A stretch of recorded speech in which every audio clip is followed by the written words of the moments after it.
असफलता घेरे तुझे, मार्ग हो अवरुद्ध, पास ना हो धन तेरे, किंतु कार्य हो अपार, तो भाग मत, कर प्रयास भाग मत।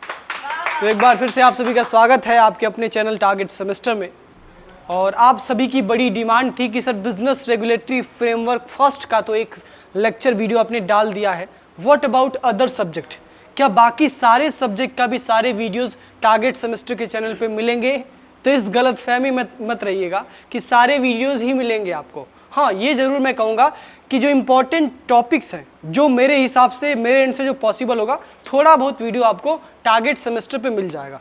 अगर आप कंप्लीट वीडियोस चाहते हैं, अगर आप लाइव क्लास करना चाहते हैं, अगर आप रेगुलर क्वेश्चंस की प्रैक्टिस करना चाहते हैं, क्वेश्चंस का आंसर कैसे फ्रेम करना है, ये सब कुछ सीखना चाहते हैं, तो आपको ज्वाइन करना पड़ेगा आपका सारथी बैच, या फिर आपको आना पड़ेगा ऑफलाइन बैच, जहाँ पे आपकी ऑफलाइन में भी क्लासेस चल रही हैं। जो आपके बीकॉम थर्ड सेमेस्टर के क्लासमेट्स हैं, उन सभी की बैच लगभग पिछले 1 महीने से ऑफलाइन में चल रही हैं, और सभी लोग जितने भी स्टूडेंट्स हैं उन सभी लोगों ने लगभग 40 से 50% सिलेबस ऑलरेडी कवर कर लिया है, और उसका रिवीजन भी अभी चल रहा है। उसी रिवीजन की कड़ी में जो आप ये वीडियो आज देख रहे हैं, ये ऑनलाइन कम ऑफलाइन, जो ऑफलाइन सामने बैठे हुए बच्चे, उनका रिवीजन क्लास है, और आप सभी के लिए एक बोनस क्लास है जो फ्री ऑफ कॉस्ट यूट्यूब पे आपको प्रोवाइड की जा रही है।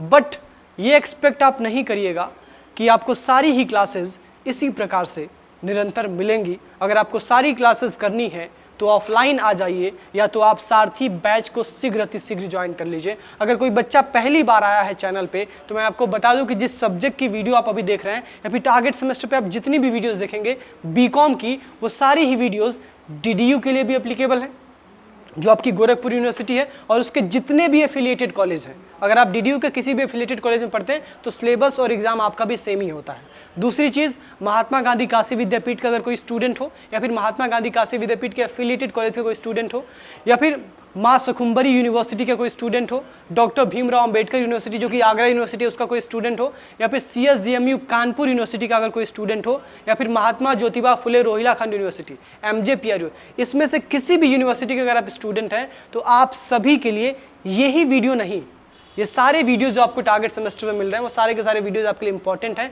क्योंकि आपके सिलेबस के हिसाब से ही सारे वीडियोस आपको दिखेंगे। इसके साथ साथ आप चाहे किसी भी यूनिवर्सिटी के हों, आपके लिए एग्जॉस्टिव सिलेबस भी बनाया गया है, एग्जॉस्टिव कोर्स तैयार किया गया आप सभी के लिए आपके सारथी बैच के माध्यम से, और वहाँ पे आपको डेली लाइव क्लासेस चल रही हैं, आपको राइटिंग प्रैक्टिस कराई जा रही है, क्योंकि आपको पता है आपका एग्जाम इस पर डिस्क्रिप्टिव होने वाला है, तो डिस्क्रिप्टिव पेपर में कैसे कैसे लिखना है आपको, ये सब कुछ हम सिखा रहे हैं। सो स्टूडेंट, आज हम पढ़ने वाले हैं एक नया सब्जेक्ट, और इस नए सब्जेक्ट का ओरिएंटेशन सेशन आप कह सकते हैं, लेकिन रहेगा तो ये मैराथन क्लास ही, क्योंकि इस मैराथन क्लास में हम पूरा बिजनेस रेगुलेटरी फ्रेमवर्क फर्स्ट, जिसको आप शॉर्ट में BRF कह सकते हैं, सेकेंड BRF सेकेंड जो है, इसका जो पहला चैप्टर है, उस पूरे चैप्टर को ही, जिसको कवर करने में कम से कम 10 से 12 दिन लगते हैं, उसको मैं एक ही वीडियो में आपको कवर कर दे रहा हूँ। चलिए, सो चैप्टर का नाम है दोस्तों सेल्स ऑफ गुड्स एक्ट 1930। क्या नाम है? ऑफलाइन वाले बताएंगे। Sales of goods act 1930, short में इसको सोगा कहते हैं। अच्छा, ये एक्ट आया क्यों? तो सबसे पहले हिंदुस्तान में एक एक्ट होता था, भारतीय संविदा अधिनियम, जिसको हिंदू में इंग्लिश में कहते हैं इंडियन कॉन्ट्रैक्ट एक्ट 1872। बाद में इसी एक्ट के 3 टुकड़े हो गए, जिसमें से एक टुकड़ा कौन सा था? Sales of goods act. अच्छा, इसको तोड़ना ही क्यों पड़ा? इंडियन कॉन्ट्रैक्ट एक्ट को तोड़ना क्यों पड़ा? क्योंकि इंडियन कॉन्ट्रैक्ट एक्ट में जो प्रोविजंस थे वो जनरल सेक्शंस, जनरल कॉन्ट्रैक्ट्स के लिए थे, जबकि हिंदुस्तान में डिफरेंट टाइप्स ऑफ कॉन्ट्रैक्ट होते हैं। कुछ कॉन्ट्रैक्ट सेल के होते हैं, कुछ कॉन्ट्रैक्ट प्रॉपर्टी को ट्रांसफर करने के लिए होते हैं। तो भाई हर तरह के कॉन्ट्रैक्ट के लिए अलग एक्ट होना चाहिए ना, अलग रूल होना चाहिए, अलग रेगुलेशन होना चाहिए। इसको देखते हुए ब्रिटिश गवर्नमेंट ने, क्योंकि उस समय 1930 में तो हमारे देश की अपनी खुद की सरकार थी नहीं, हम लोग अंग्रेजों की गुलामी थे, तो ब्रिटिश गवर्नमेंट ने कहा कि सेल्स ऑफ गुड्स एक्ट एक नया एक्ट पास करते हैं, और ये पास किया गया 1930 में। कब से लागू हुआ ये? 1 जुलाई 1930 से लागू हुआ। ठीक है, चलिए एक बार रीड कर लेते हैं। Prior to passing of the sales of goods act 1930, the law relating to the sale of goods was given in the Indian contract act 1872। यानी सेल्स ऑफ गुड्स एक्ट 1930 के आने से पहले जो एक्ट में सेल्स के रिलेटेड कॉन्ट्रैक्ट के provisions दिए गए थे, उस एक्ट का नाम क्या था? Indian contract act 1872। यानी माल की बिक्री अधिनियम 1930 को के पारित होने से पहले माल की बिक्री से संबंधित कानून भारतीय अनुबंध अधिनियम 1872 में दिया गया था। The sale of goods act 1930 came into force from 1 जुलाई 1930। 1 जुलाई 1930 से एक्ट लागू हो जाता है। It extends to the whole of India except the state of Jammu and Kashmir. अब आप लोग जानते हैं कि हिंदुस्तान में 2019 के पहले वैसे तो हम कहते थे कि हमारा भारत अखंड है, हमारा भारत कश्मीर से लेकर कन्याकुमारी तक एक है, लेकिन क्या सही अर्थों में भारत एक था? नहीं। 2019 के पहले भारत जम्मू एंड कश्मीर की वजह से एक नहीं था। भारत एक होते हुए भी जम्मू एंड कश्मीर जो था वो भारत का हिस्सा नहीं माना जाता था ड्यू टू कॉन्स्टिट्यूशन, और उसका आर्टिकल था आर्टिकल 370 और आर्टिकल 35A। इसकी वजह से हिंदुस्तान का एक जो राज्य था आपका जम्मू एंड कश्मीर, इसको स्पेशल स्टेटस मिला हुआ था, जिसकी वजह से हिंदुस्तान का हिस्सा होते हुए भी हिंदुस्तान का हिस्सा नहीं है। पता नहीं आपको पता होगा कि नहीं, लेकिन आपको बता दूं मैं कि पहले कश्मीर का अपना खुद का अलग झंडा था, कश्मीर का अपना खुद का अलग संविधान था, कश्मीर में खुद की अपनी अलग सरकार थी, सब कुछ अलग था, हिंदुस्तान से सब कुछ अलग था। हाँ, इसके पीछे बहुत बड़ी कहानी है, वो कहानी सुनाने का समय मेरे पास नहीं है। जब वो दिन आएगा इंडियन यूनिटी डे, भारतीय राष्ट्रीय एकता दिवस, उस दिन मैं आपको जरूर बताऊंगा इस कहानी के बारे में। चलिए, सो कॉन्ट्रैक्ट ऑफ, अब क्या अभी भी जम्मू एंड कश्मीर पे एक्ट लागू नहीं होता होगा? नहीं लागू होता होगा। हाँ, अभी 2019 के बाद से जितने भी कानून हिंदुस्तान में बने हैं हिंदुस्तान के लिए, वो हिंदुस्तान के साथ साथ जम्मू एंड कश्मीर पे भी लागू होंगे। क्यों? क्योंकि जम्मू एंड कश्मीर अब हिंदुस्तान का हिस्सा हो गया है। जम्मू कश्मीर में दो हिस्सा हो गया ना, लद्दाख और जम्मू। हाँ बिल्कुल। चलिए, अब यहाँ पे लिखा गया है a contract for the sale of goods is a species of the general contract. जो सामान्य अनुबंध होता है, जो समान संविदा आप बनाते हैं, उस सामान्य अनुबंध का ही एक प्रजाति है क्या? Sales of contract, contract of sale. जो कॉन्ट्रैक्ट ऑफ सेल है, ये अलग से कोई कॉन्ट्रैक्ट नहीं बना है, ये कॉन्ट्रैक्ट का ही एक प्रकार है, कॉन्ट्रैक्ट का ही एक प्रकार है। ठीक है, आगे लिखा गया as such the general principles of contract are applicable to it in so far as they are not inconsistent with the provision of sale of goods act 1930। मतलब ये कहा गया है कि हिंदुस्तान में जो इंडियन कॉन्ट्रैक्ट एक्ट है वो भी कॉन्ट्रैक्ट को रेगुलेट करता है, और जो सेल्स ऑफ गुड्स एक्ट है वो भी कॉन्ट्रैक्ट को रेगुलेट कर रहा है। लेकिन अंतर क्या है? Indian contract act general contract के प्रोविजंस को बताता है, जबकि सेल्स ऑफ गुड्स एक्ट केवल कॉन्ट्रैक्ट ऑफ सेल के बारे में बताता है। अब ये कहा गया कि अगर मैं सामान्य कंडीशन की बात करूं, तो जितने भी सामान्य सिद्धांत है कॉन्ट्रैक्ट को बनाने के लिए, एक अनुबंध को बनाने के लिए, वो सारे के सारे सिद्धांत कहाँ लागू होंगे? सेल्स ऑफ गुड्स एक्ट 1930 के में अगर आप कोई कॉन्ट्रैक्ट ऑफ सेल बना रहे हैं, क्या बना रहे हैं? कॉन्ट्रैक्ट ऑफ सेल बना रहे हैं, तो वहाँ पे वो लागू होंगे। लेकिन मान लीजिए इंडियन कॉन्ट्रैक्ट एक्ट कुछ और कह रहा है और सेल्स ऑफ गुड्स एक्ट कुछ और कह रहा है, तो चलेगा किसका? सेल्स ऑफ गुड्स एक्ट कैसे चलेगा? क्योंकि ये स्पेसिफिक एक्ट है जो केवल इसी चीज के लिए बनाया गया है। So formation of contract of sale of goods, कैसे कॉन्ट्रैक्ट ऑफ सेल बनता है, तो उसके लिए डिफिनेशन दिया गया सेक्शन 4 में। कहाँ दिया गया? सेक्शन 4। सेक्शन 4 कहता है a contract of sale of goods is a contract whereby the seller transfers or agrees to transfer the property in goods to the buyer for a price. The term contract of sale is a generic term and as such includes both a sale as well as an agreement to sell। इसका मतलब क्या है, समझने की कोशिश करिएगा। Section 4 कहता है कि कॉन्ट्रैक्ट ऑफ सेल जो है ना, वो पता है क्या है? वो एक ऐसा कॉन्ट्रैक्ट है जिसमें एक सेलर यानी एक बिक्री करने वाला व्यक्ति, एक विक्रेता, किसी व्यक्ति को प्रॉपर्टी का ट्रांसफर कर रहा है, गुड्स का ट्रांसफर कर रहा है। अच्छा, गुड्स में किस चीज का ट्रांसफर कर रहा है? तो गुड्स में गुड्स की ओनरशिप का ट्रांसफर कर रहा है, जिसको हम सेल्स ऑफ गुड्स एक्ट की भाषा में प्रॉपर्टी कहते हैं। तो यहाँ पे प्रॉपर्टी का मतलब क्या है? ओनरशिप है। मतलब जो, मान लीजिए मैं सेलर हूँ, मैं आपको कोई सामान बेच रहा हूँ या फिर बेचना चाहता हूँ, बेचने के लिए आपके साथ एग्रीमेंट कर रहा हूँ, तो मैं सामान बेचूंगा तो क्या होगा? जो सामान का स्वामित्व है, जो आज तक मेरे पास था, मैं उस सामान का आज तक मालिक था, कल से कौन मालिक हो जाएगा? आप हो जाएंगे। ठीक है, तो इसी को हम क्या कहते हैं? कॉन्ट्रैक्ट ऑफ सेल कहते हैं। अब यहाँ पे ध्यान से देखेंगे ना, तो कॉन्ट्रैक्ट ऑफ सेल 2 प्रकार का हो जाएगा। कितने प्रकार का हो जाएगा? कॉन्ट्रैक्ट ऑफ सेल 2 प्रकार का हो जाएगा। एक हो जाएगा आपका सेल और एक हो जाएगा आपका अग्रीमेंट टू सेल।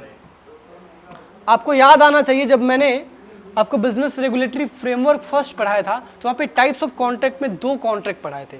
एक था आपका एग्जीक्यूटरी कॉन्ट्रैक्ट और एक था आपका एग्जीक्यूटेड कॉन्ट्रैक्ट। एक ऐसा कॉन्ट्रैक्ट जो अभी तक परफॉर्म नहीं हुआ है उसको हम क्या कहते थे, एग्जीक्यूटरी कॉन्ट्रैक्ट। और एक ऐसा कॉन्ट्रैक्ट जिसमें दोनों ही पार्टीज ने अपने अपने ऑब्लिगेशंस को परफॉर्म कर दिया है, दोनों ही पक्षों ने अपने अपने दायित्व को पूरा कर दिया, उसे हम क्या कहेंगे, एग्जीक्यूटेड कॉन्ट्रैक्ट। सो जो एग्जीक्यूटरी कॉन्ट्रैक्ट होता है वो क्या होता है, जिसमें किसी एक पार्टी ने अपने ऑब्लिगेशन को परफॉर्म नहीं किया है। तो एग्रीमेंट टू सेल क्या होगा, एग्जीक्यूटरी कॉन्ट्रैक्ट। क्या होगा ये, अच्छा क्यों, क्योंकि मान लीजिए मैंने आपसे प्रॉमिस किया, मैंने आपसे कहा कि मैं आपको फला तारीख को, 10 तारीख को, 15 तारीख को अपना सामान आपको बेच दूंगा। आपने भी कहा ठीक है, मैं आपसे सामान खरीद लूंगी और आपको पेमेंट कर दूंगी। क्या सामान हमने बेच दिया है अभी तो नहीं बेचा ना, 15 तारीख आएगी तब तो बेचेंगे। तो क्या ये कॉन्ट्रैक्ट एग्जीक्यूट हुआ है, नहीं, लेकिन एग्जीक्यूट होने वाला है ना इन फ्यूचर, तो इसे हम क्या कहेंगे, executory contract. The contract which is to be executed in near future is called executory contract. और सेल, मान लो जैसे मैंने कहा कि मेरा सामान खरीद लो, तुमने कहा ठीक है मैं आपका सामान खरीद ले रहा हूं और आप मुझे पैसा दे दिए। तो इस केस में क्या हुआ, कॉन्ट्रैक्ट में जो दोनों ही पार्टीज हैं, हम और आप, हम दोनों ने अपना अपना ऑब्लिगेशन तुरंत परफॉर्म कर दिया। इसे हम क्या कहेंगे, इसे हम कहेंगे दोस्तों एग्जीक्यूटेड कॉन्ट्रैक्ट। क्या कहेंगे, मतलब सेल जो है वो क्या है, एग्जीक्यूटेड कॉन्ट्रैक्ट, जबकि एग्रीमेंट टू सेल क्या है, एक एग्जीक्यूटरी कॉन्ट्रैक्ट। चलिए, सो यहां पे अब लिखा गया है इसेंशियल एलिमेंट्स ऑफ सेल। अगर आप सेल कर रहे हैं, कॉन्ट्रैक्ट कर रहे हैं किसी वस्तु को बेचने का, अनुबंध कर रहे हैं किसी वस्तु के बिक्री का, तो उसमें कौन कौन सी आवश्यक तत्वों का ध्यान आपको रखना पड़ता है। सबसे पहले देयर मस्ट बी 2 पार्टीज, कम से कम 2 पार्टीज तो होनी चाहिए। जैसे मान लो मैं भी सामान बेचना चाहता हूं, आप भी सामान बेचना चाहते हैं, तो खरीदेगा कौन बाबू, तो क्या कॉन्ट्रैक्ट हो पाएगा, नहीं हो पाएगा। तो कॉन्ट्रैक्ट ऑफ सेल में कम से कम 2 पार्टीज होनी चाहिए। अच्छा एक चीज और बताइए, क्या मैं खुद को ही सामान अपना बेच सकता हूं, मैं कहूं कि अमृत राय आप ये लैपटॉप खुद को ही खरीद लीजिए, खुद को ही पैसा दे दीजिए, तो मुझसे बड़ा पागल कौन होगा, नहीं।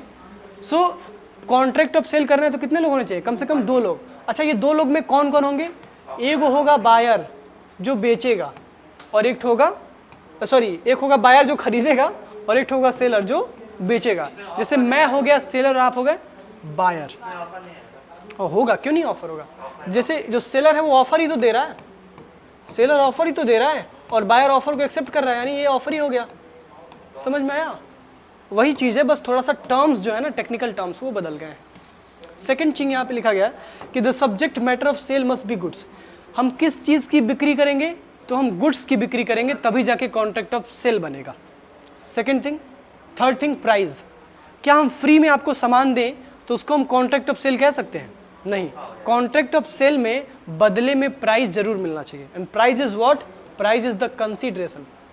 अच्छा एक चीज़ और बताइए अनुज जी हमको, मान लीजिए मैं आपको कहूँ कि आप मेरा लैपटॉप ले लीजिए और आप बदले में अपना वो जो लाइटवा लाए हैं आप, वो लाइटवा हमको दे दीजिए, तो क्या ये कॉन्ट्रैक्ट ऑफ सेल होगा, ये तो बार्टर हो जाएगा ना। और कॉन्ट्रैक्ट ऑफ सेल और बार्टर एक दूसरे से अलग है, क्योंकि कॉन्ट्रैक्ट ऑफ सेल में क्या होता है, हम सामान बेचने बदले से क्या मिलता है, प्राइस मिलता है। सेकंड थिंग, फोर्थ थिंग ये है कि transfer of property. Transfer of property का मतलब क्या है, ट्रांसफर ऑफ ओनरशिप, क्योंकि हमेशा याद रखिएगा सेल्स ऑफ गुड्स एक्ट में प्रॉपर्टी का मतलब क्या है, ओनरशिप, मालिकाना अधिकार। सो ट्रांसफर ऑफ प्रॉपर्टी का मतलब ये है कि जब भी हम सेल्स ऑफ गुड्स एक्ट में कोई भी कॉन्ट्रैक्ट करेंगे सेल का, तो उस कॉन्ट्रैक्ट में हमारा मकसद होगा कि हम अपने पास जो गुड्स हैं उसका जो स्वामित्व है उसका हस्तांतरण कर दें, उसका स्वामित्व किसी दूसरे को दे दें जो व्यक्ति खरीदने वाला है। So form of contract of sale यहाँ पे लिखा गया, the law has not prescribed any specific form as such it may be made expressly or impliedly, again it may be made by words spoken or written or partly by words spoken and partly written। मतलब contract के कितने रूप होते हैं, तो मैंने आपको बताया था कॉन्ट्रैक्ट के कितने रूप होते हैं। एक्सप्रेस कॉन्ट्रैक्ट भी होता है, इंडियन कॉन्ट्रैक्ट में पढ़ाया था, इम्प्लाइड कॉन्ट्रैक्ट भी होता है, क्वासी कॉन्ट्रैक्ट भी होता है, वैलिड कॉन्ट्रैक्ट भी होता है, वॉइड कॉन्ट्रैक्ट भी होता है, वॉइड एग्रीमेंट भी होता है, अनइन्फोर्सेबल कॉन्ट्रैक्ट भी होता है, एग्जीक्यूटेड कॉन्ट्रैक्ट भी होता है और एग्जीक्यूटरी कॉन्ट्रैक्ट भी होता है, फॉर्मल कॉन्ट्रैक्ट भी होता है और सिंपल कॉन्ट्रैक्ट भी होता है। ये सब कुछ आपको पढ़ाया गया ना। चलिए हाँ, अब देखिए, हाँ ये सब वही मान। अब इसमें ये कहा गया कि देखिए वैसे तो कॉन्ट्रैक्ट ऑफ सेल में एज सच इतना बड़ा कोई क्लासिफिकेशन नहीं है, लेकिन इतनी छोटी सी बात आपको समझ लेनी है कि कोई भी व्यक्ति अगर बिक्री का अनुबंध कर रहा है, कॉन्ट्रैक्ट ऑफ सेल कर रहा है, तो या तो वो कॉन्ट्रैक्ट ऑफ सेल लिख के करेगा, या तो बोल के करेगा, या तो अपने कंडक्ट या बिहेवियर से कर लेगा। यानी कॉन्ट्रैक्ट ऑफ सेल या तो एक्सप्रेस हो सकता है या तो इम्प्लाइड हो सकता है। चलिए, अब हमने आपको बताया कि सेल और एग्रीमेंट टू सेल। सेल मतलब क्या हुआ, मैंने आपसे कहा कि मेरा लैपटॉप खरीद लो, आपने पैसा दिया, लैपटॉप खरीद लिया, तुरंत सब काम हो गया। ये हो गया कॉन्ट्रैक्ट ऑफ सेल, जिसमें हमने अपने अपने ऑब्लिगेशन को एग्जीक्यूट कर दिया।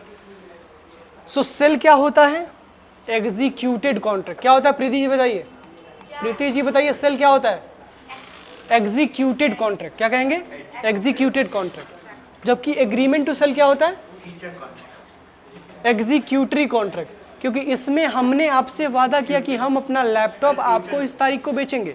अभी बेचा नहीं है, वो तारीख आएगी तब तो बेचेंगे। तो यहाँ पे बताया गया है, यही पढ़ाया जा रहा है आपको कि एग्रीमेंट टू सेल और सेल के बीच में डिफरेंस क्या है। So the term sale is wide enough to cover an agreement to sale, yet there is basic difference between the two. मतलब दोनों में कोई बेसिक डिफरेंस है। क्या बेसिक डिफरेंस है, so the distinction between a sale and an agreement to sell is essentially based on the important question, which is whether or not the property, that is ownership in goods, has passed from the seller to the buyer. If the answer is yes, then it is a sell, otherwise an agreement to sell. मतलब हमने contract कर लिया, अब हमको एक प्रश्न का छोटा सा आंसर देना है कि क्या आपने जो कॉन्ट्रैक्ट ऑफ सेल किया है उसमें ओनरशिप ट्रांसफर हो चुकी है या फिर होने वाली है। अगर ओनरशिप ट्रांसफर हो चुकी है तो क्या होगा, सेल होगा, और अगर ओनरशिप ट्रांसफर होने वाली है इन फ्यूचर डेट तो क्या होगा, एग्रीमेंट टू सेल होगा। क्या होगा, एग्रीमेंट टू सेल होगा। चलिए, सेल और बेलमेंट। बेलमेंट का मतलब क्या होता है, अब बेलमेंट में दो चीजें समझ लो, एक तो होता है बेलर, बिलार नहीं, क्या बोलेंगे इसको, बेलर, और एक तो होता है बेली, बिल्ली नहीं, क्या कहेंगे, बेली। ठीक है, बेली। सुनिए, बेली और बेलर।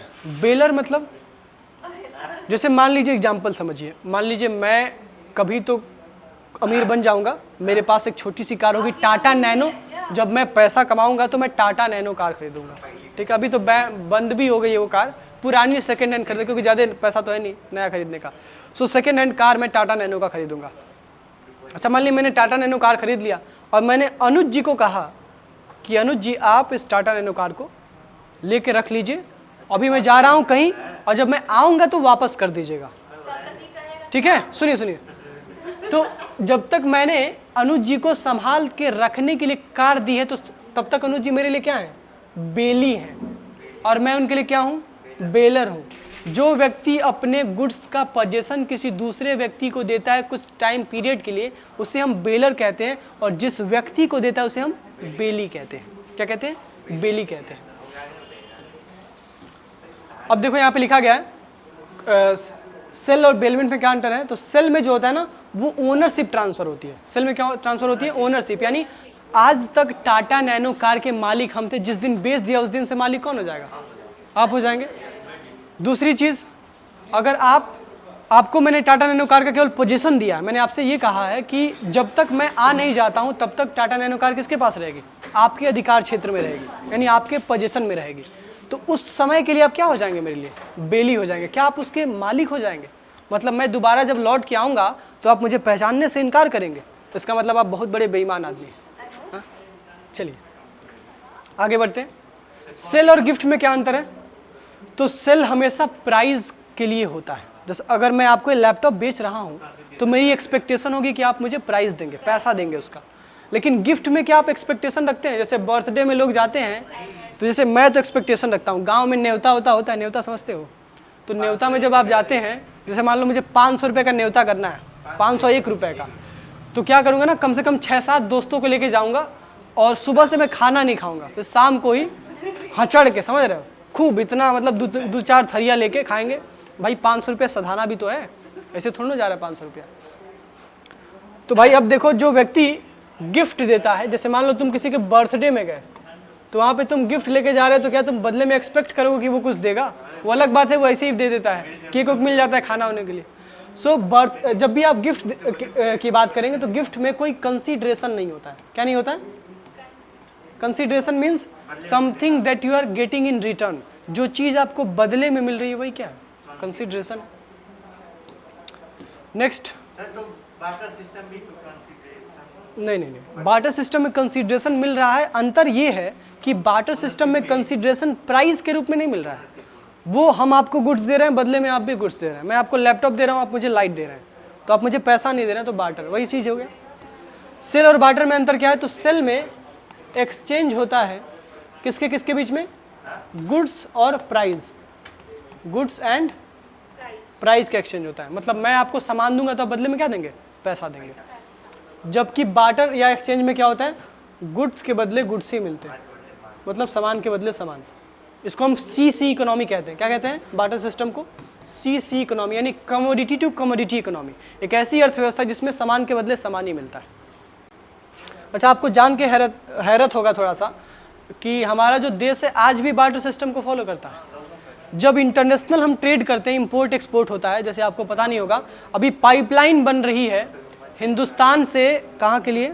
ईरान के लिए, ईरान और दुबई वगैरह के लिए। उसमें पता है क्या होगा? एक तरफ से हमारे देश में वहाँ से तेल आएगा और इधर से पानी जाएगा, क्योंकि वहाँ पे पानी तो है नहीं शुद्ध पीने के लिए, वहाँ पे क्या है? तेल है। तो तेल नहीं ना पी के लोग जिएंगे, जल जाएंगे तेल पिएंगे तो भाई इसीलिए वो लोग क्या कर रहे हैं? हमारे यहाँ वो चीज़ प्रोवाइड कर रहे हैं जो हमारे पास नहीं, और हम वो चीज़ प्रोवाइड कर रहे हैं जो उनके पास नहीं। माचिस बैन है? ऐसा कुछ नहीं। सुनिए। अगला है सेल और हायर परचेज एग्रीमेंट में क्या अंतर है? तो हायर परचेज का मतलब क्या होता है? जब कभी बाइक खरीदे हो, बाइक कभी खरीदने गए हो, कुछ डाउन पेमेंट होता है, अगर EMI पे ले रहे हो तो बाकी EMI बंद जाती है कि हर महीने आपको 4000, 5000, 3000 जो भी होता है, हाँ ज़्यादा लगता है, 6000 लगता है, चलो हो सकता है। मान लो तुमने डाउन पेमेंट कर दिया 20,000 रुपये और बाइक है 1 लाख रुपए की, तो 80,000 रुपये क्या हो गए तुम्हारे? EMI। लेकिन क्या 80,000 EMI होता है? और EMI में इंटरेस्ट भी जुड़ता है, ठीक है। मान के चलो 86 से 87,000 रुपया, 6-7 हज़ार रुपया बढ़ जाता है। क्यों बढ़ता है? क्योंकि जो बैंक आपको EMI की फैसिलिटी प्रोवाइड कर रहा है उसको भी तो कुछ इनकम होनी चाहिए। पैसे का टाइम वैल्यू होता है। जो पैसा आपके पास आज है, अगर वो पैसा आप कहीं बैंक में रखते तो आज से 4 साल बाद उस पैसे की वैल्यू कुछ और होती। अपने लगवे रखे रहते तो क्या होता?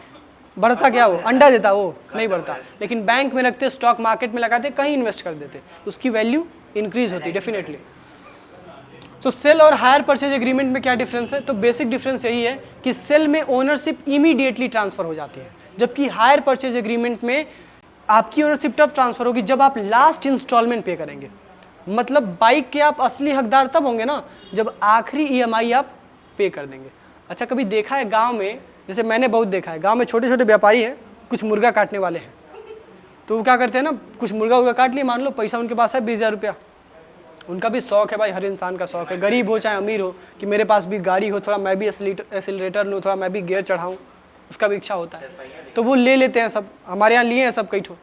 अब क्या हुआ ना कि कुछ लोगों ने EMI पे ही नहीं किया, 6 महीना किया, 6 महीने के बाद पैसा नहीं था, बिजनेस ही बंद। और वो क्या करता है, गाड़ी उठा के लेके चला जाएगा आपका। क्यों लेके चला जाएगा? क्योंकि आप पूरे मालिक थोड़े ना थे, आपने तो उसका 50% ही पेमेंट किया था। और 50% कौन करेगा? जब तक 50% और नहीं करोगे तब तक मालिक आप नहीं बनेंगे। सेल में ऐसा होता है क्या? सेल में अगर मैं आपको लैपटॉप बेच रहा हूँ, तुरंत आप 1 लाख रुपए देंगे, 80,000 जितने का लैपटॉप होगा, और तुरंत ये लैपटॉप आपके हवाले हो जाएगा। चलिए आगे बढ़ते हैं। Subject matter of contract of sale, विषय वस्तु क्या है बिक्री के अधिनियम का। क्या हम बेचना चाहते हैं? गुड्स। क्या बेचना चाहते हैं? गुड्स मतलब गुड्स कई प्रकार के होते हैं, बचपन में पढ़े होगे ना? क्या पढ़े थे बचपन में गुड्स के बारे में? गुड्स कंज्यूमर गुड्स भी हो सकते हैं, कैपिटल गुड्स भी हो सकते हैं। कंज्यूमर में ड्यूरेबल भी हो सकता है, नॉन ड्यूरेबल भी हो सकता है, सेमी ड्यूरेबल भी हो सकता है, ठीक है। अलग अलग प्रकार के गुड्स होते हैं। हम यहाँ पे गुड्स की बात कर रहे हैं, हम किसी विशेष प्रकार के गुड्स की बात नहीं कर रहे हैं। गुड्स का क्लासिफिकेशन हम नीचे देखेंगे, लेकिन वो अलग तरह से किया गया है। गुड्स होता क्या है, पहले ये समझो।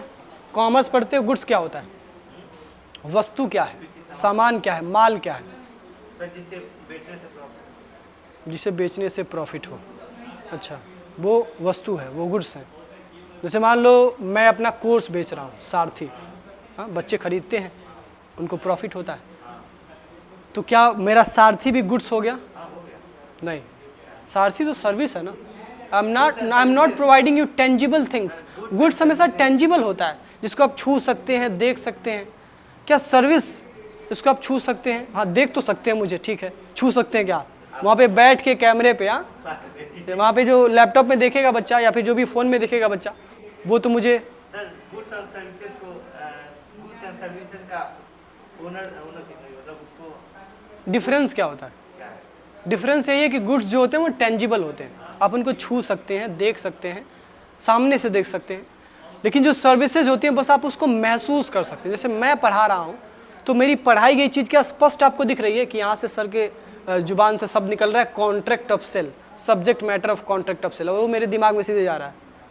ऐसा नहीं ना हो रहा है, आप महसूस कर रहे हैं कि हाँ मुझे अब ये चीज़ें समझ आ रही हैं, मुझे अब ये समझ आ रहा है, मुझे अब ये याद हो रहा है। That means you are feeling, मतलब ये इंटेंजिबल है, ये दिख नहीं रहा है लेकिन आप महसूस कर सकते हैं। तो गुड्स क्या होते हैं? तो गुड्स का डिफिनेशन दिया गया है किस सेक्शन में? सेक्शन 2 क्लॉज बताओ कौन सा है? 7। क्या है सेक्शन 2 क्लॉज 7? क्या कहता है? Goods means every kind of movable property. क्या इमूवेबल प्रॉपर्टी कभी गुड्स हो सकती है? क्या बिल्डिंग गुड्स हो सकती है? क्या लैंड गुड्स हो सकता है? क्या फैक्ट्री हो सकता है? नहीं हो सकता है। अदर देन एक्शनेबल क्लेम और money and includes stock and shares, growing crops, grass and things attached to or forming part of the land which are agreed to be severed. मतलब ऐसी चीज़ें जो ज़मीन से चिपकी हुई हैं, ज़मीन में धसी हुई हैं, लेकिन पहले से एग्रीमेंट हो रखा है कि इन्हें ज़मीन से अलग किया जाएगा। जैसे मान लो कोई पेड़ है, ठीक है, पेड़ है, पहले से एग्रीमेंट हुआ है ना कि ये जो पेड़ है ना इसे काट के बेचना है आपको, उखाड़ तो सकते नहीं, अब उखाड़ने वाला भी मशीन आ गया है आजकल। तो क्या होगा गुड्स? गुड्स में आपको 4 चीज़ें याद रखनी है। सबसे पहले क्या याद रखना है? हर प्रकार की मूवेबल प्रॉपर्टी क्या है? गुड्स है। दूसरी चीज़, एक्शनेबल क्लेम गुड्स नहीं है। क्या? एक्शनेबल क्लेम गुड्स नहीं है, यहाँ पे लिखा है। अदर देन मतलब इसको एक्सक्लूड कर रहा है, ये गुड्स की श्रेणी में नहीं आएंगे। मनी, क्या पैसा भी गुड्स है? नहीं। इसके अलावा इंक्लूड क्या कर रहा है? इंक्लूड कर रहा है स्टॉक एंड शेयर्स को। अगर आप किसी कंपनी के शेयर्स खरीदते हैं, स्टॉक खरीदते हैं, तो वो क्या होगा? गुड्स होगा आपके लिए according to definition. Growing crops, ये गुड्स हैं।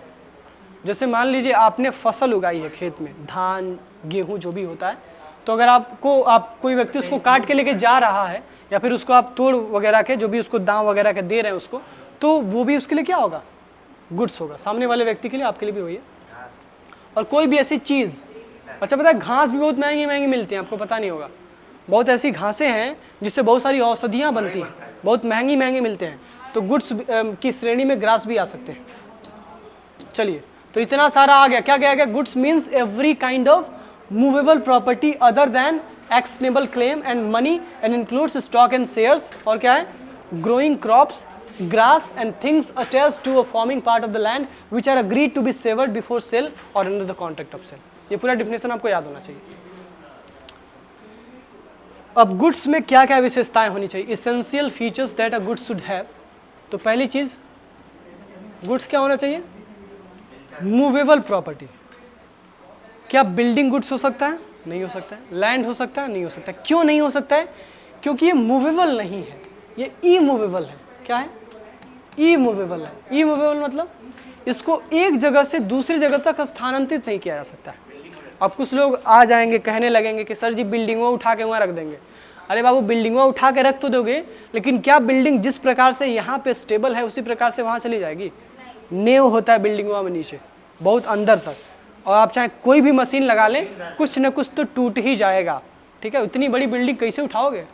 हो सकता है टेक्नोलॉजी आ जाए, लेकिन डिस्टर्बेंस जरूर होगा। सेकंड थिंग, गुड्स में क्या आएंगे? स्टॉक एंड शेयर्स आ जाएगा, ग्रोइंग क्रॉप्स, ग्रास और ये सब। एक्शनेबल क्लेम और मनी क्या गुड्स होते हैं? नहीं, ये गुड्स नहीं होते हैं। अब देखिए, अब आया हमारा असली टॉपिक, गुड्स के कितने प्रकार होते हैं? 3 प्रकार हैं गुड्स के। कौन कौन सा है? एग्जिस्टिंग यानी मौजूदा माल, फ्यूचर यानी भविष्य में प्राप्त होने वाला गुड्स, भविष्य में प्राप्त होने वाला माल, एंड कॉन्टिंजेंट यानी आकस्मिक माल। अब ये क्या होता है? जो आपके पास अभी मौजूद है, जैसे मेरे पास ये लैपटॉप आपको दिख रहा है, तो क्या है? Existing goods. I have this particular good at present, मेरे पास प्रेजेंट में, वर्तमान में ये चीज़ उपलब्ध है, तो क्या है ये? Existing goods.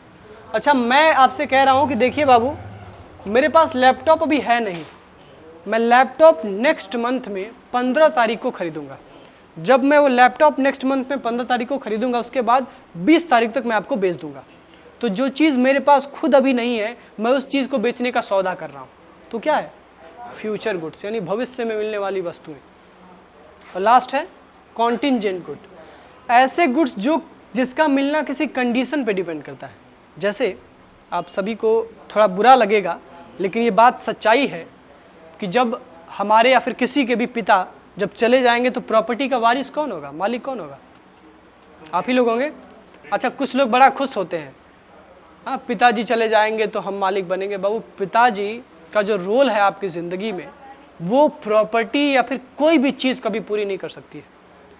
कहते हैं ना कि जो पेरेंट जो जिस बच्चे के नहीं होते वो अभागा होता है, उसके पास कुछ नहीं है, भले वो करोड़पति अरबपति क्यों ना हो, लेकिन उसे संतुष्टि नहीं मिलेगी, उसे उसकी असफलता में उसका पीठ थपथपाने वाला कोई व्यक्ति नहीं मिलेगा, उसके दुख में उसके साथ रहने वाला कोई व्यक्ति। मिल तो जाएंगे बहुत सारे लोग, लेकिन बस वो नाम के, इमोशनली आपसे अटैच नहीं होंगे वो लोग। सो कॉन्टिंजेंट गुड्स मतलब ऐसे गुड्स जिनका मिलना किसी कंडीशन की होने या न होने पे डिपेंड करता है। क्या?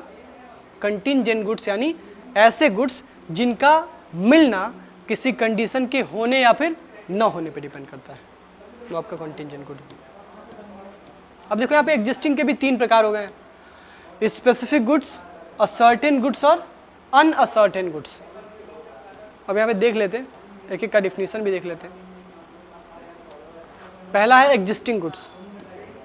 लिखा गया existing goods are those goods which are owned and purchased by the seller at the time of sale. जिस समय हम बिक्री कर रहे हैं, जैसे मैं अभी आपको लैपटॉप बेच रहा हूँ और अभी मेरे पास लैपटॉप है, मैं इसका मालिक हूँ और इसका पोजीशन भी मेरे पास है, तो क्या मैं इसको बेच सकता हूँ? बिल्कुल बेच सकता हूँ। और इसे क्या कहा जाएगा कॉन्ट्रैक्ट ऑफ सेल की भाषा में? एग्जिस्टिंग गुड्स यानी मौजूदा माल कहा जाएगा। So only the existing goods can be sold. क्या एग्रीमेंट टू सेल, अच्छा एक मिनट रुकिए, अभी समझ में नहीं आएगा आपको, यहाँ चीज़ समझिए। जैसे मान लीजिए मैंने आपसे कहा कि 15 तारीख को अगले महीने में 15, मान लो अगला महीना कौन सा है? सितंबर है ना। 15 सितंबर को मैं आपको एक पंखा बेचूंगा, एक फ़ैन बेचूंगा, क्योंकि गर्मी बहुत है, तो गर्मी कम हो रही है लेकिन है फिर भी, तो मैं आपको एक फ़ैन बेचूंगा। अच्छा, ऐसा फ़ैन जो मेरे पास खुद अभी नहीं है, तो क्या मैं इसका सेल कर सकता हूँ? क्या मैं इसका सेल कर सकता हूँ? सेल और एग्रीमेंट टू सेल में अंतर है बाबू। क्या करेंगे? Agreement to sale. क्यों सेल नहीं कर पाएंगे? क्योंकि सेल करेंगे तो मुझे क्या करना पड़ेगा? तुरंत देना पड़ेगा, मुझे कॉन्ट्रैक्ट को एग्जीक्यूट करना पड़ेगा। जो मैंने कहा है उसे मुझे पूरा करना पड़ेगा तुरंत, at the time of making the contract of sale. तो ये तो पॉसिबल ही नहीं, क्योंकि मेरे पास गुड्स है ही नहीं। तो याद रखना हमेशा, एग्जिस्टिंग गुड्स का सेल हो सकता है, लेकिन क्या कॉन्टिंजेंट का और जो आपका दूसरा वाला कौन सा था, फ्यूचर गुड्स, उसका सेल हो सकता है? नहीं। उसका क्या हो सकता है? एग्रीमेंट टू सेल हो सकता है।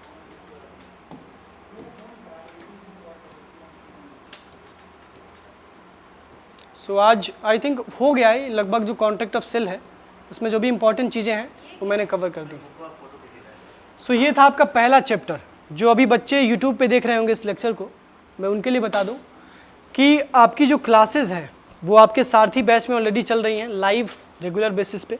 अभी कुछ दिन के लिए उनकी क्लासेस थोड़ी सी बंद की गई हैं, रिकॉर्डेड फॉर्म में उनको वीडियोस मिल रहे हैं, क्योंकि आपके लिए भी कुछ काम करना है, यूट्यूब वाले बच्चों के लिए भी कुछ कंटेंट चाहिए। वो लोग भी काफ़ी भूखे थे, प्यासे थे, कह रहे थे सर हमारे साथ तो अन्याय हो रहा है, अन्याय नहीं, लेकिन किसी भी ऑर्गेनाइजेशन को चलाने के लिए कुछ इंटरनल कॉस्टिंग होती है। मैं आपसे बार बार कहता हूँ, बस उतना पैसा मुझे मिल जाए कि मैं अपने कॉस्ट को रिकवर कर सकूँ। इसीलिए आपका जो कोर्स है सारथी नाम से बना दिया गया है। अगर किसी को भी सारथी कोर्स ज्वाइन करना है तो आप टारगेट गुरुकुल ऐप को प्ले स्टोर से डाउनलोड करिए और वहाँ से आपका जो पेड कोर्स है उसमें आपको सारथी फॉर बीकॉम थर्ड सेमेस्टर, जो भी आपका सेमेस्टर होगा, थर्ड सेमेस्टर, फर्स्ट सेमेस्टर या फिफ्थ सेमेस्टर, उस कोर्स में आप ज्वाइन कर सकते हैं। चाहे किसी भी यूनिवर्सिटी के हो आप, सभी के लिए सारथी कोर्स है और सभी के यूनिवर्सिटी और एफिलिएटेड कॉलेज सबका सिलेबस तो सेम ही है, तो आपके सिलेबस के हिसाब से कस्टमाइज तरीके से वो कोर्स बनाया गया है। जिस प्रकार से आपका परीक्षा का पैटर्न होगा उस हिसाब से सिलेबस जो आपका कोर्स है उसमें वो पढ़ाया जाता है। सेकेंड थिंग, जो बच्चे अभी परेशान है कि सर पेपर डिस्क्रिप्टिव होगा या ऑब्जेक्टिव, अभी तक कंफर्म नहीं हुआ है, तो 100% कंफर्म है कि पेपर इस बार आपका डिस्क्रिप्टिव ही होगा, ऑब्जेक्टिव होगा, कोई नहीं रोक सकता है। हाँ, ऑब्जेक्टिव होगा आपका सेकेंड सेमेस्टर में। जब आप सेकेंड सेमेस्टर में आएंगे, जो फर्स्ट सेमेस्टर वाले होंगे वो सेकेंड सेमेस्टर में आएंगे तो उनका ऑब्जेक्टिव होगा, जो थर्ड सेमेस्टर वाले होंगे वो फोर्थ सेमेस्टर में आएंगे तो उनका ऑब्जेक्टिव होगा, और जो फिफ्थ सेमेस्टर वाले हैं वो सिक्स सेमेस्टर में आएंगे तब उनका ऑब्जेक्टिव होगा। बाकी थर्ड, फर्स्ट और फिफ्थ यानी जो ऑड सेमेस्टर्स हैं सबका एग्जाम आपका डिस्क्रिप्टिव होने वाला है। तो तैयार हो जाओ, आंसर राइटिंग प्रैक्टिस करना शुरू कर दो। और आंसर राइटिंग प्रैक्टिस करना है तो offline is the best option. अगर आपके लिए पॉसिबल है, गोरखपुर में आप रहते हैं तो जरूर आइए ऑफलाइन में। अगर पॉसिबल नहीं है, आप गोरखपुर में नहीं रहते हैं, तो फिर आप ऑनलाइन बेस्ट ले सकते हैं, वो आपके लिए बेस्ट ऑप्शन है। That's it.